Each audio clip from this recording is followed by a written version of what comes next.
The following is a paid commercial program. Views expressed belong to its participants and are not necessarily those of the management and staff of WRAL or Capital Broadcasting Company. It's time for answers to your medical questions. And get an inside look at the latest in healthcare, medical technology, and treatments. This is Rex on Call. Welcome to Rex on Call live on WRAL. I'm Kim Dean Holderness for Rex Healthcare. It's called gastroesophageal reflux disease, or acid reflux, and it can be far beyond that uncomfortable feeling after a meal. Long-term reflux can lead to serious conditions and long-term, even cancer.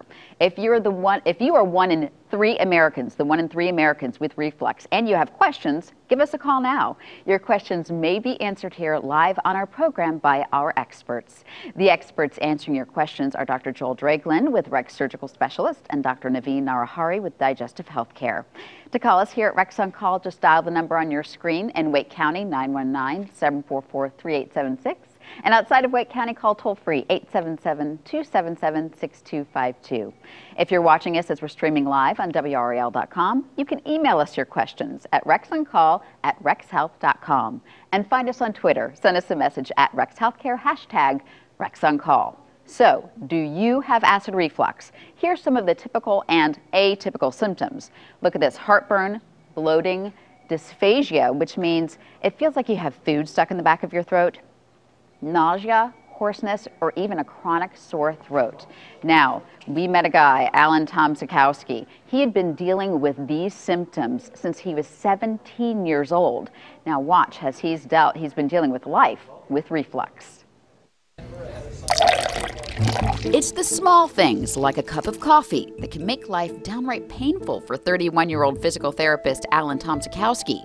But he loves his coffee. I'm a 4 or 5 cups a day guy, so it's been tough. I'm on one. I gotta do one in the morning. I don't trust people who don't drink coffee. But coffee, along with sauces and juices, are among the foods that aggravate Alan's reflux. Alan has suffered from severe acid reflux since he was 17 years old. He's on daily medication to manage symptoms, and his were quite severe. A lot of burning, just on fire. Coughing quite a bit and vomiting. Millions of people suffer from heartburn or acid reflux, but it's more serious than just a painful annoyance. Long-term reflux can lead to serious health problems. The biggest risk long-term is the development of Barrett's esophagus, which can lead to esophageal cancer. Esophageal cancer right now is the fastest growing cancer in this country. Director of Wake Endoscopy Center, Dr. Niraj Sakdeva, says over time, cells in your esophagus exposed to acid start to change. About 10% of people with acid reflux can have Barrett's esophagus to some degree. And that over time, that condition called Barrett's esophagus can lead to esophageal cancer. The diagnosis of Barrett's esophagus is actually quite simple. Endoscopy is actually where we go down and take a camera with a light and look into your food pipe. The point there is I'm looking for any signs of acid damage. Alan's recent scope showed no signs of Barrett's esophagus, which is great news. That was a good, nice New Year's Christmas present for me. So for now, he's staying on medication and trying to make lifestyle changes to keep his symptoms in check. Can't drink beer, can't drink coffee, can't drink red wine. I love those things, yeah. So to eliminate them, it's tough. Okay, and that's? It is coffee, yes. So again, 5 cups a day, so we're going one, maybe 2. Maybe 2. Start, okay, baby steps. Baby steps.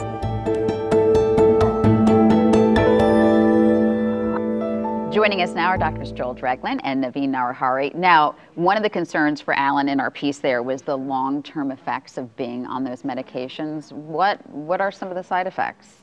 Well, I think that it's very important to understand that being on medications can certainly help us. and especially with reflux disease and what was just heard on the piece, having chronic reflux can lead to ulcerations, strictures in the esophagus. These medications certainly serve a good purpose. Long-term use of the medications, however, are also important, and currently what we are telling our patients is that long-term use of the medications may impair certain minerals from getting absorbed appropriately. This is probably most relevant in terms of calcium, which is likely what most people have read and heard about. But certainly there are means by which those that have to stay on medications can continue to take the medications and not worry about the calcium ingestion. Okay, now what point does surgery become an option? The most frequent people that we see for surgery are people who have failed medical therapy. Naveen was just talking about long-term therapy, and many times people become resistant to drug therapy. One of the most frequent things that also can happen is as we get older, the esophagus becomes a little less sensitive, and so people think their symptoms are all getting better because they're no longer having heartburn symptoms. The problem is they're still getting damage done, and then they start developing what we call end organ damage, strictures, narrowing of the esophagus, ulcerations, and then they get a whole new symptom complex. So we would like to see those people before that happens. But overall, only about 10% of people are very good surgical candidates. And those are people failing medical therapy, or they actually have regurgitation, where apart from just some acid coming up giving them heartburn, they're actually physically having liquid come up into the back of their throat. The medication will keep that from being acidic, but it will still continue to happen, and that's an uncomfortable, unpleasant feeling, and the medication's not going to help that, and surgery is very effective at that. Now, in long term, we heard about Barrett's esophagus. Are there indications for that? I mean, would you have symptoms of Barrett's esophagus, or is that something you have to be scoped for? Well, you know, that is something that is an endoscopic diagnosis. There are many people that do have Barrett's esophagus that likely do not have any symptoms of reflux disease, although having reflux disease is a good, especially over a long period of time, is a good, I guess not a good, but it would be a risk factor for Barrett's esophagus. So those would be individuals that we would want to see to evaluate for Barrett's. And then at what point do you get an endoscope? Well, I think that as Dr. Draglin had mentioned, those that have had refractory symptoms, meaning persistent symptoms, perhaps requiring per the most recent guidelines, which are called the Montreal guidelines, heartburn that occurs more than 2 times per week in a mild or moderate fashion, or a severe episode of heartburn that occurs at least once a week that is not very amenable to taking over-the-counter medications.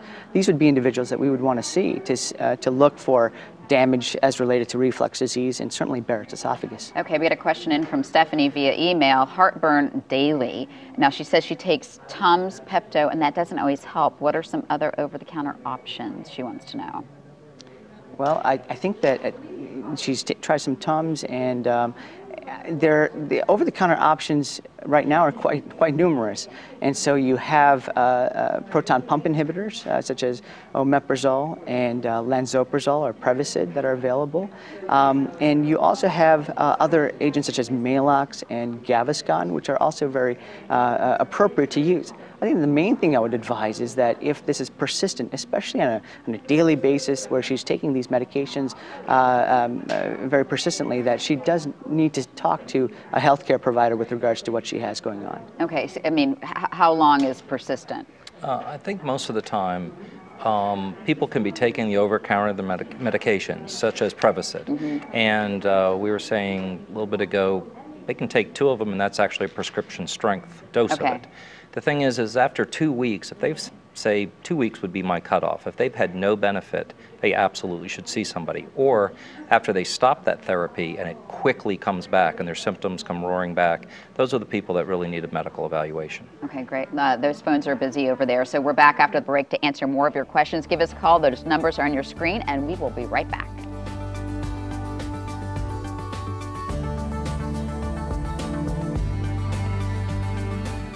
Welcome back. This is Rex on Call live on WRAL. Today we're answering your questions on reflux. If you have questions for our experts, call in now. In Wake County, 919-744-3876.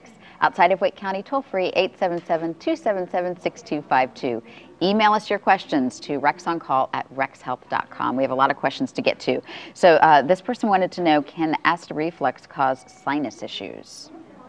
One of the things that I see a lot of is people who have reflux, and it's documented reflux.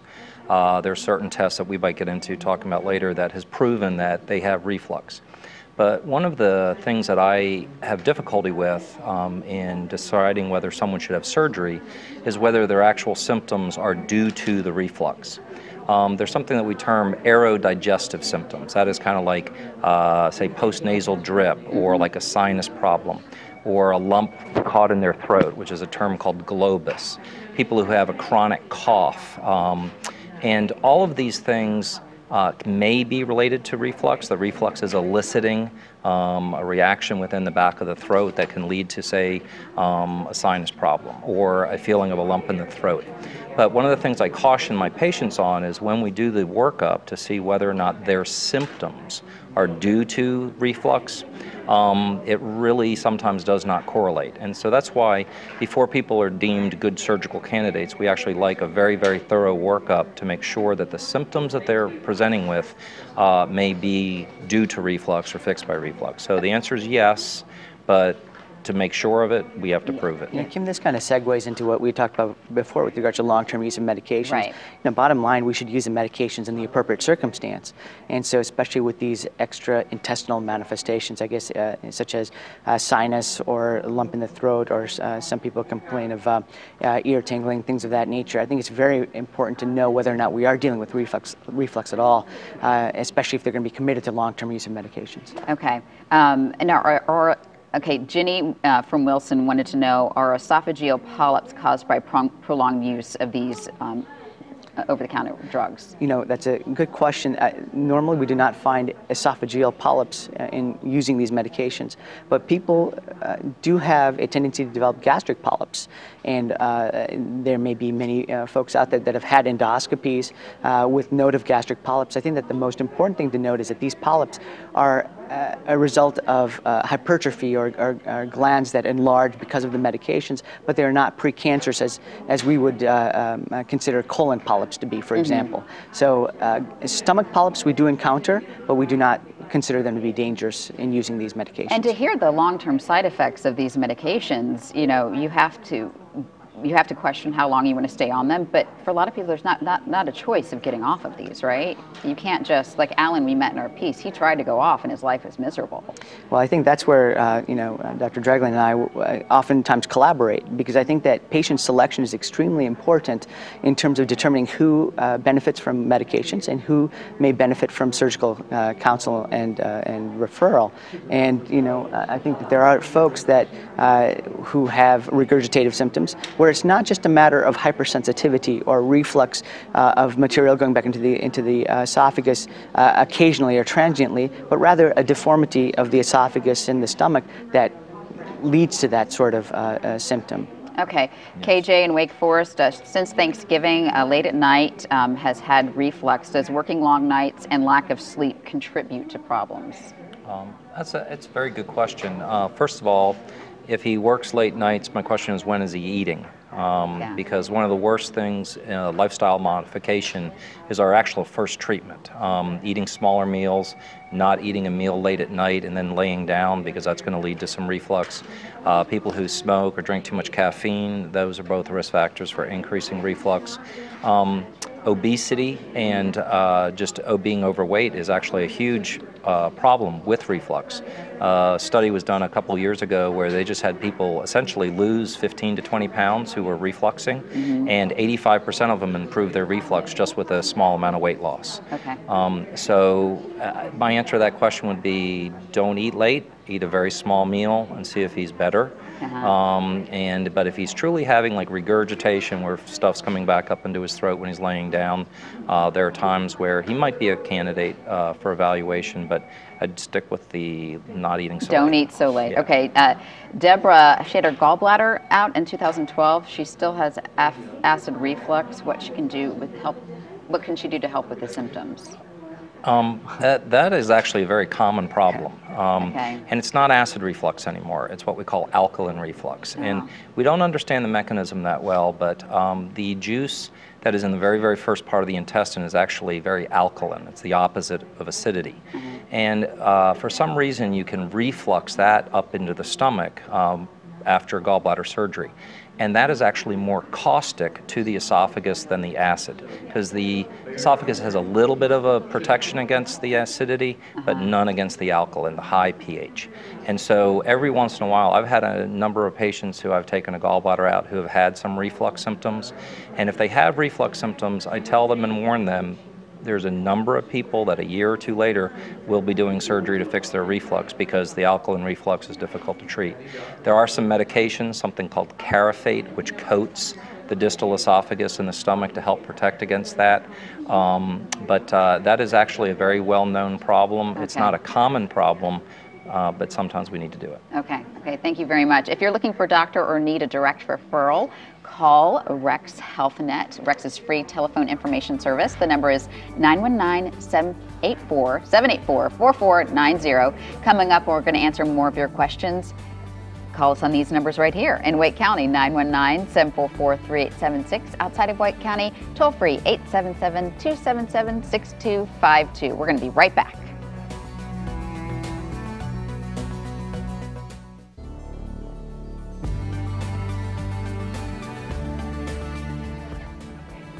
Welcome back to Rex on Call, live here on WRAL. To reach us at Rex on Call today, just dial those numbers on your screen. We have a full stack of questions, so let's get to them. Chris from Nashville, North Carolina. He takes Prilosec and Zantac. He's throwing up in the middle of the night, even after taking Prilosec in the morning and Zantac at night. What can he do? Boy, that I would consider an alarm sign. When a patient comes to see me with particularly nighttime symptoms, vomiting as a consequence of what is presumably reflux disease, that needs to be evaluated further. The things that I would ask him to consider is potentially whether or not this is, again, an issue is related to the esophagus and the stomach coming together, where this is an issue of how well his stomach empties. It might be a problem with things leaving his stomach, but regardless, that is an alarm sign, and I would have Chris see his healthcare provider with related to those symptoms. Okay, so Chris, make an appointment. Sue from Rocky Mount, she's taking pantoprazole, but feeling full in the throat and has a burning feeling. What can she do? Well, you know, I think that despite the Protonix or the pantoprazole still having symptoms of swallowing difficulty and burning may imply that there are ulcers in the esophagus, may imply that there's a stricture in the esophagus. There's also an entity called eosinophilic esophagitis, and this is something that really wasn't documented up until perhaps 1 or 2 decades ago, especially in adults.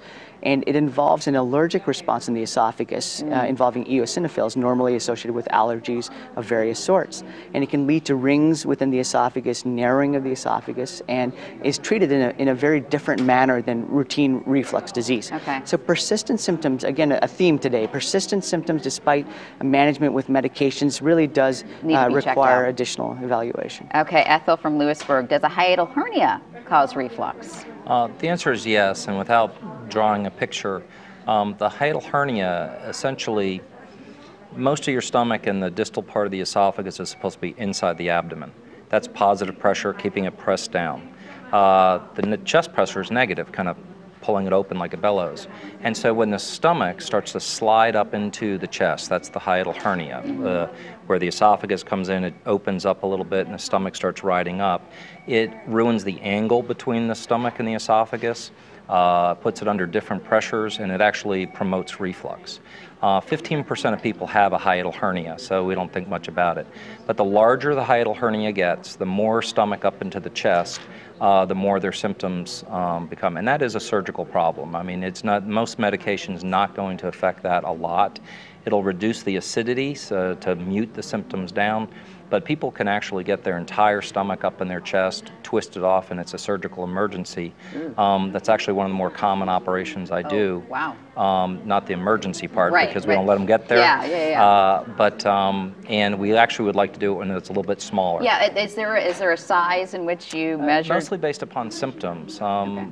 It's not uncommon that we have older people who are having significant chest symptoms and end up with cardiac workups, cardiac catheterizations, and their chest x-ray shows most of their stomach in their chest, and after a negative workup for their heart, we see them. Yeah. And that's actually not that uncommon. And so, once again, as Naveen pointed out, persistent symptoms, there are many things that can lead to reflux type symptoms.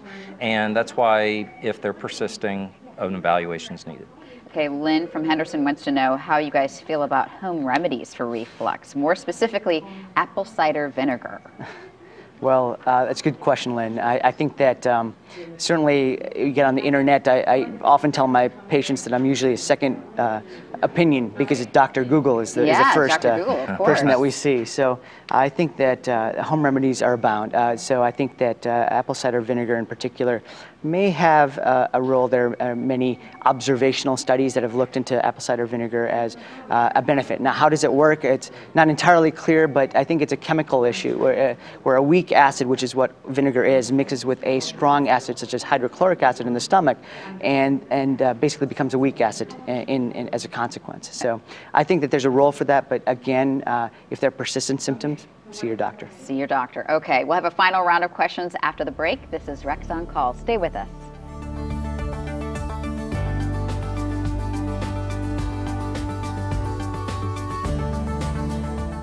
Welcome back to the show. This is Rex on Call, and we're taking a final round of your questions right now. Okay, Diane wants to know, she had surgery for acid reflux and says it hasn't actually gotten any better. What else? She's wondering what other options she has. The first thing is, again, of all the people that have reflux, about 10% of them really are good candidates for the operation. Most people don't need surgery. And of the people that actually have a technically good operation, 10% of those won't get any benefit. Okay. Now, the single most important thing for me as a surgeon is to identify those people that at least have the chance to have a good outcome. And it's critical that they have certain studies ahead of time to show that they are good candidates. And specifically, there's something called a pH impedance study that really tells us that their symptoms are reflux, what symptoms are not reflux. So if she, and there are some surgeons that won't get that study ahead of time, and when they don't, it's difficult to predict what your outcome will be. Okay. And then finally, the second thing is about 4 to 5% of people need revisional surgery. Okay. So of 100 cases, 4 or 5 of them I'm going to need to reoperate on due to various factors. Oh, goodness. And so it's possible she could actually need revisional surgery. Larry, he's 62 years old. He's had acid reflux for 20 years. He gets a very raspy voice and has difficulty talking. Is that reflux? It certainly can be reflux. There's an entity that is called laryngopharyngeal reflux. It is not extremely common, but in the right circumstance can occur, can affect the voice. I think for a person that has had reflux for that period of time, including an element of raspiness, etc., I would be worried about laryngopharyngeal reflux. I would look at an endoscopy to see if that person has any other signs of reflux disease, injury in the esophagus, and would be a good candidate for what Joel just said, was a pH impedance study to document whether or not indeed reflux is occurring. Okay, can a gluten or dairy sensitivity cause reflux?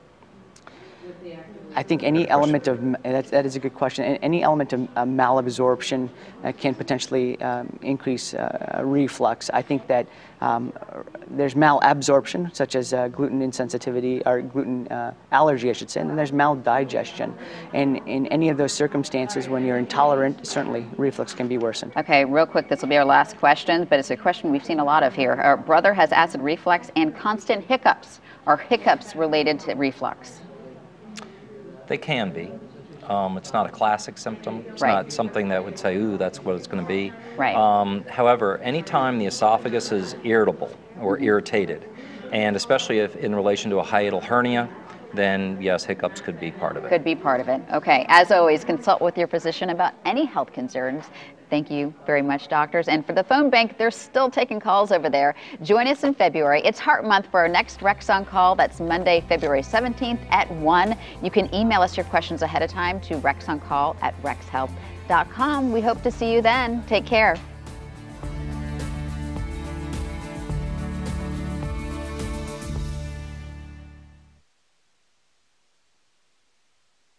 This has been a paid commercial program. Views expressed belong to its participants and are not necessarily those of the management and staff of WRAL or Capital Broadcasting Company.